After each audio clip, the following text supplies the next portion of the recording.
Yeah. All right, joining me now with reaction. It's funny, but it's sad. Kentucky Senator Rand Paul. No, really. I mean, the woman was very nice, by the way. She was being very honest. And nobody likes it. And all they're doing in the calls is sending you back to the website that's not working. You can't make this up, Senator. Well, you know, it doesn't surprise me. I've dealt with government for over 20 years in the practice of medicine. And if we have a question we want to ask Medicare, it can sometimes take an hour. The people in my office would get on speed dial and just keep dialing over and over, and then they'll only answer 2 questions. So the government's just not very efficient at handling this, and that's why it's a big danger turning 1/6 of your economy. Our health care is 1/6 of our economy. Turning all that over to government in one fell swoop, I really think the glitches are going to last quite a while. Yeah, well, the other thing is I actually I was on the air today. We made another call in. First we got hung up on. Then I made another call. Then I was put on hold, and they played nice government music for me. And then finally she said, no, I got to recommend you to a supervisor. The supervisor's telling this poor girl what to tell me, and eventually said, shut him down, shut him down. That's what the phone line did today. Yeah.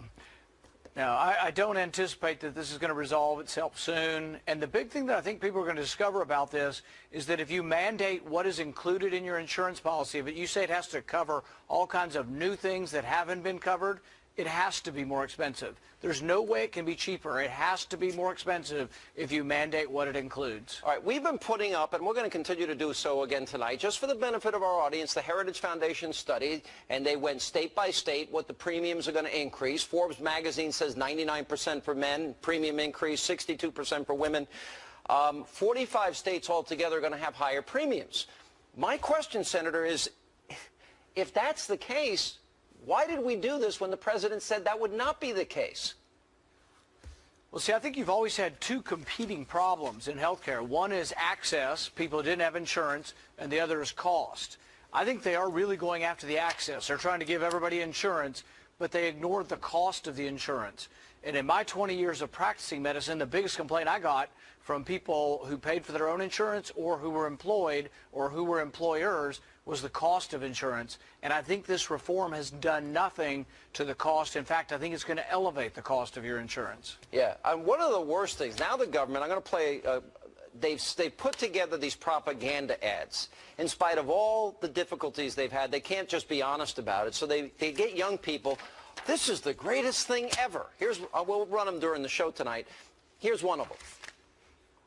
I couldn't wait for the health insurance marketplace to open. I knew my husband and I were going to save money. We've been spending a fortune on health insurance each month. The site was very easy to use, and the customer service representatives were patient and helpful. The plan I picked will save us hundreds of dollars each month. It has better coverage, lower deductibles, and lower copays. I couldn't be happier that my family and I are covered. You can be covered too. Go to the health insurance marketplace at healthcare.gov. They're telling us something that to me is like old former Soviet Union propaganda.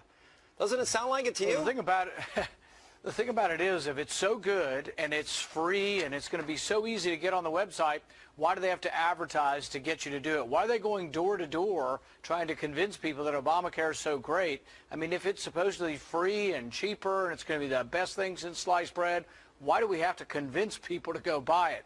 I think they're deathly afraid that young, healthy people are going to look at this and say, this isn't any better than what I've got currently, and it may be more expensive than what I have currently.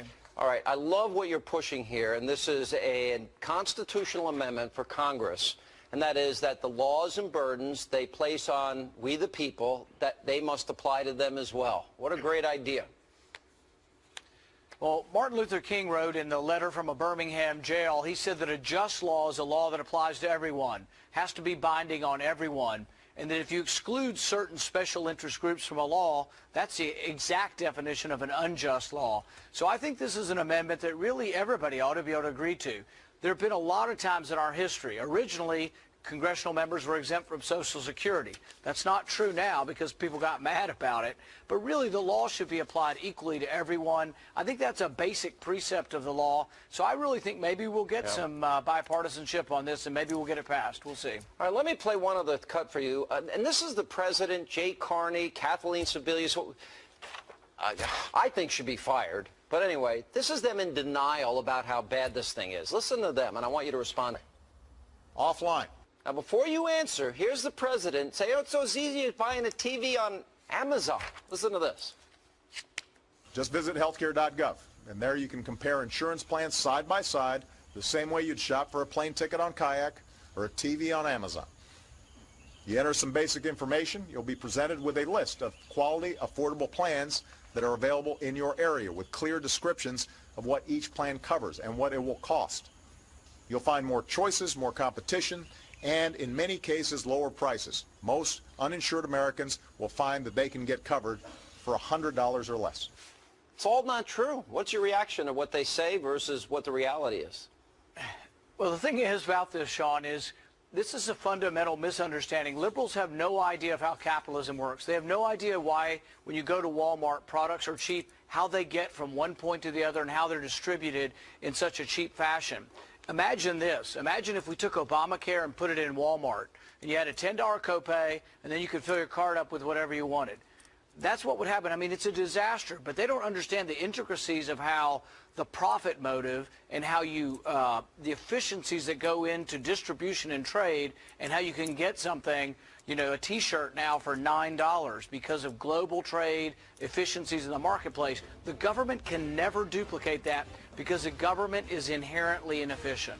Well said. Senator, good to see you. Thank you. And when we come back, we have new information tonight that they knew this would fail, but they decided to launch healthcare.gov anyway. Coming up next, the report that proves this is the most arrogant, mismanaged administration in history. That's next. Plus, you've been voting all day on foxnews.com/Hannity for tonight's video of the day. Your first option